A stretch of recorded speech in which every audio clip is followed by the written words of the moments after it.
Bienvenue, bienvenue dans cette transformation que tu choisis. Cette plateforme va t'aider justement, va t'accompagner et là je te propose une autre vidéo qui te permet vraiment de comprendre cette transformation que tu choisis. Aujourd'hui, je dirais que de nombreuses personnes s'interrogent, se libèrent de certains poids, veulent vivre justement leur vie avec une légèreté, une certaine liberté, d'être vraiment pleinement ce qu'ils sont, vraiment, des réflexions qui amènent justement à cette introspection. Et justement, c'est de se poser la question, qu'est-ce que je souhaite vraiment ? Ma vie passe, je subis ou bien je cumule, alors je veux aujourd'hui plutôt savourer cette vie. On n'est plus dans l'ère du subir, hein. On est plutôt... Et je dirais d'ailleurs de ne plus vouloir obéir sans réfléchir, comme on nous a d'ailleurs appris tout petit, ferme ta bouche, alors que finalement ton cœur, lui, chuchote, voire même parfois te crie le contraire de ce que tu attends, de ce que attendent finalement les personnes qui sont face à toi. C'est un besoin, c'est le besoin de l'autre souvent que l'on entend. C'est aussi parfois la peur de l'autre que l'on entend aussi. Ça, on reviendra dessus hein, lors de différents, je dirais, échanges. Et on s'aperçoit que finalement, ce n'est pas obligatoirement son besoin que l'on entend, tu vois. Alors, je resitue cela parce que c'est vraiment très important que tu l'entendes. Donc, le fait d'être à l'écoute de soi à présent, ce que tu n'as pas finalement appris à faire, va nécessiter une transformation, un autre état d'esprit. Tu n'as pas conscience que si tu veux que les choses évoluent, eh bien il faut que les choses effectivement bougent hein, dans ta vie. Et jusqu'à présent, on avait un peu du mal justement à mettre, je dirais, de nouvelles choses en place ou autre, parce qu'on est habitué un petit peu à son petit confort. Et on s'aperçoit aujourd'hui qu'on a tout intérêt justement de réfléchir sur ce que l'on aime, ce que l'on est. Et donc là, cela nécessite un grand reset. C'est comme si que tu enlèves la poussière, tu sais, avec un petit pinceau, là, que tu enlèves la poussière de ce qui s'est installé sur toi d'ailleurs, et en toi depuis un certain temps, et qui t'empêche notamment de briller. Hein. Hein, c'est comme si que tu lavais, je dirais, une belle statue, d'accord hein, que tu passes un petit coup de pinceau là pour que justement cette statue puisse à nouveau briller. Est-ce que ça se fait comme ça d'un simple geste, hop, je retire la poussière en un mouvement? Eh bien non. Une réinitialisation, un changement d'état d'esprit va nécessiter de se poser, de réfléchir, de comprendre notamment son fonctionnement, de penser autrement, d'agir et de composer, je dirais, autrement.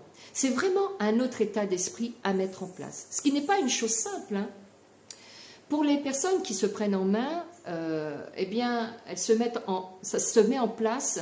Et cette transformation m'invite notamment à comparer, je dirais, à ce papillon qui passe par plusieurs étapes de métamorphose, l'œuf, la chenille, la chrysalide et puis le papillon.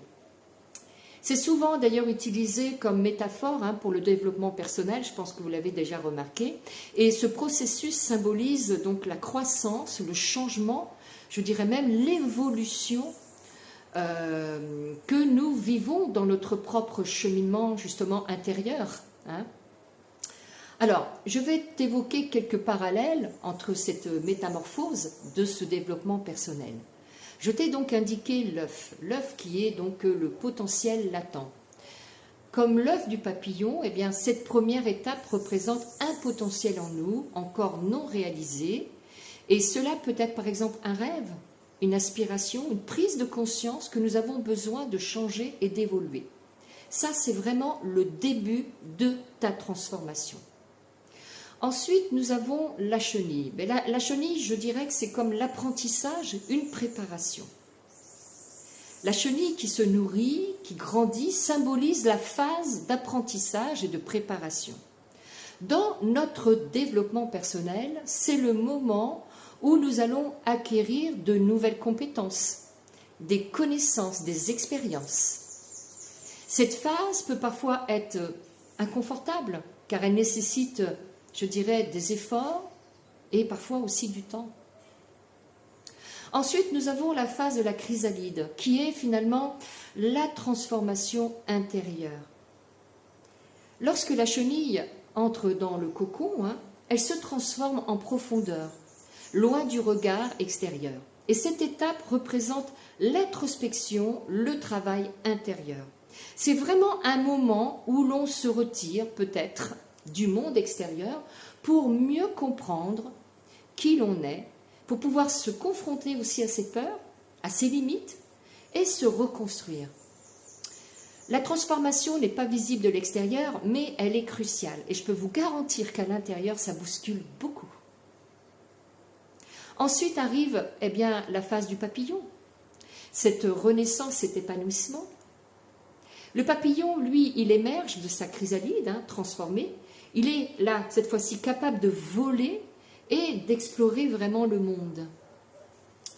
Cette étape symbolise l'épanouissement personnel, la réalisation de notre potentiel et l'expression authentique vraiment de soi. C'est le résultat de tout le travail intérieur, une nouvelle version de soi, plus libre et je dirais plus alignée avec ses aspirations. Ainsi, la métamorphose du papillon est vraiment une puissante métaphore de la transformation personnelle, nous rappelant que le changement profond prend vraiment du temps, demande et nécessite beaucoup d'efforts, mais aboutit à un état de liberté et d'épanouissement. Nous allons donc par la suite, les mois à venir, voir ensemble quels sont les différents éléments que nous allons pouvoir introduire, infuser, réfléchir, de manière à ce que petit à petit, ta transformation puisse se faire. Et ce que je vois dans un premier temps, même si nous en discutons en groupe et tout, ce que nous allons voir dans un premier temps, ce sont nos blessures intérieures, emmagasinées depuis des années, depuis notre petite enfance pour certains ou pour d'autres, mais suite à des expériences de vie.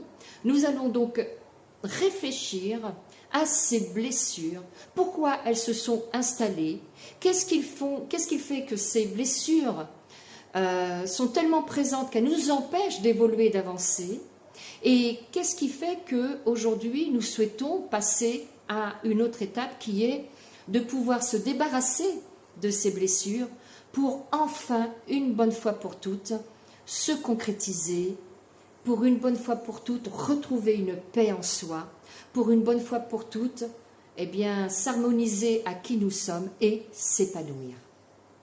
Donc je te dis, au mois prochain, pour pouvoir poursuivre justement cet accompagnement qui, je pense, va beaucoup t'apporter.